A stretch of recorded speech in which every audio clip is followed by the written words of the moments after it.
यहाँ काफी बच्चों का क्वेश्चन होता है, अगर हम नेट जेआरएफ क्वालिफाई कर लें तो क्या हमें पीएचडी करनी चाहिए या करना जरूरी है, या अगर हम भाई केवल जॉब में इंटरेस्टेड हैं, हमें किसी तरीके से प्रोफेसर बनने की जॉब मिल जाए, तो क्या ऐसा भी हो सकता है कि हमें पीएचडी ना करनी पड़े? क्या करना सही है, पीएचडी करें या पीएचडी ना करें? देखो भाई, ऐसा है कि जब भी आप नेट जेआरएफ के लिए जा रहे हो, इसका मतलब आप हायर एजुकेशन की ओर जा रहे हो, और हायर एजुकेशन की ओर जाना ही अपने मतलब में यह है कि आप रिसर्च में कुछ करने जा रहे हो। एक बात आप मुझे बताओ, आपने भी अपनी लाइफ में ग्रेजुएशन पोस्ट ग्रेजुएशन किया है या कर रहे होंगे, क्या आप कभी ऐसे प्रोफेसर से मिले हैं जिसको रिसर्च के बारे में जीरो नॉलेज है? मुझे नहीं लगता कि ऐसा कभी हुआ होगा। तो आपके लिए भी जरूरी है, भले आपका जो टारगेट है वो ये है कि भाई आपको जल्दी से जॉब लेनी है, लेकिन हाँ, अपना जो माइंड है एक जगह आप रिसर्च या पीएचडी के लिए जरूर से रखो, क्योंकि इससे आप ही का प्रोफाइल स्ट्रांग होगा। जिस तरीके से आप किसी यूनिवर्सिटी में पैसे लगा के जाके ऐसे टीचर से नहीं पढ़ने चाहेंगे जिसकी पीएचडी हुई ना हो, उसे रिसर्च का कुछ भी ना आता हो, आप ऐसे ही टीचर को प्रेफर करेंगे जो कि बहुत नॉलेजेबल हो, जिसने बहुत रिसर्च पेपर्स पढ़े हों, क्योंकि इससे उस प्रोफेसर की प्रोफाइल पता चलती है कि वो कितना ज्ञानी है, कितना पहुंचा हुआ है।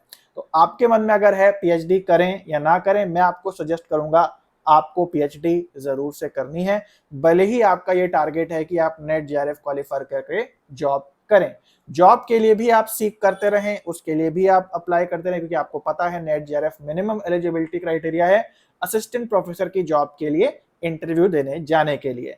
तो उसको भी आप करते रहें, लेकिन मेरा अपना सजेशन ये है कि आप साथ में पीएचडी की तैयारी और उसके एंट्रेंस के लिए भी कोशिश करते रहें। इसी से आपका ही फायदा होगा, आपकी ही प्रोफाइल स्ट्रांग होगी।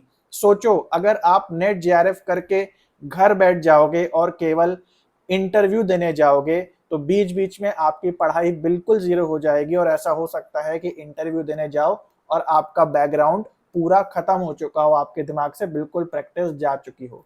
तो एक प्रैक्टिस में बने रहने के लिए, इनफैक्ट और नॉलेज आपके फील्ड में गेन करने के लिए, मैं आपको ये जरूर रिकमेंड करूंगा कि आप पीएचडी के जरूर आप जाएं, और इनफैक्ट इसे एक तरीके से कंपलसरी ही माने कि आपको पीएचडी की ओर जाना ही जाना है। लेकिन यह सवाल आता है कि भाई हमें इतना इंटरेस्ट ही नहीं रिसर्च वगैरह में और पढ़ने पढ़ाने में, तो भैया फिर नेट का एग्जाम ही क्यों दे रहे हो? क्योंकि आपकी प्रोफाइल यहाँ बहुत मैटर करती है। आई होप आपको समझ में आ गया। रिसर्च करना, पीएचडी करना, कॉन्फ्रेंसेस में जाना, ये सब बहुत ज्यादा जरूरी है। मेक श्योर कि आपको ये सब चीजें अच्छी लगती हों, वरना बहुत डिफिकल्ट हो जाएगा आगे बढ़ना।